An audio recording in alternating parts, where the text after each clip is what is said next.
రోటీలో sugar ఉంటుంది, రైస్‌లో sugar ఉంటుంది, బ్రెడ్, పాస్తా, పిజ్జా, బర్గర్ వీటన్నిటిలో షుగర్ ఉంటుంది. సో, మనకి ఏది తీసుకోవాలో అర్థం కావట్లేదు. మనం ఇవన్నీ తీసుకోవచ్చు.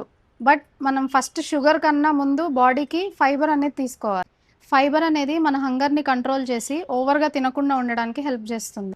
సెకండ్ థింగ్ వచ్చి మన బ్లడ్ స్ట్రీమ్‌లో షుగర్ అనేది ఎక్కువ అబ్జర్వ్ చేయకుండా హెల్ప్ చేస్తుంది.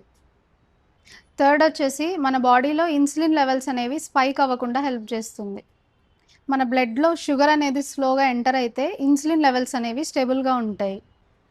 ఇన్సులిన్ అనేది స్టేబుల్‌గా ఉంటే మన బాడీ అనేది ఫ్యాట్ బర్న్ చేయడానికి ఈజీగా హెల్ప్ చేస్తుంది. సో, మీరు ఫ్యాట్ లాస్ అవ్వాలంటే న్యాచురల్ షుగర్స్ ఏవి అవాయిడ్ చేయాల్సిన అవసరం లేదు. ఫస్ట్ ఫైబర్ ఇంటేక్ అనేది ప్రాపర్‌గా ఉండాలి. చియా సీడ్స్ వాటర్‌తో తీసుకుంటే బెటరా? కర్డ్‌తో తీసుకుంటే బెటరా? చియా సీడ్స్ వాటర్‌తో తీసుకుంటే హైడ్రేషన్‌తో పాటు చియా సీడ్స్‌లో ఒమేగా 3 ఉంటుంది కాబట్టి మనకి హైడ్రేషన్‌తో పాటు స్లో డైజెషన్‌కి హెల్ప్ అవుతుంది. కర్డ్‌తో తీసుకుంటే మనకి కర్డ్‌లో ప్రోబయోటిక్స్ ఉంటాయి. చియా సీడ్స్‌లో ప్రీబయోటిక్స్ ఉంటాయి. ఈ 2 మనకి గట్ హెల్త్‌కి హెల్ప్ చేస్తుంది. సో, రెండిటితో కంపేర్ చేస్తే మనం చియా సీడ్స్ కర్డ్‌తో తీసుకుంటే మన గట్ హెల్త్‌కి అనేది హెల్ప్ అవుతుంది. డైజెషన్ కూడా బావుంటుంది.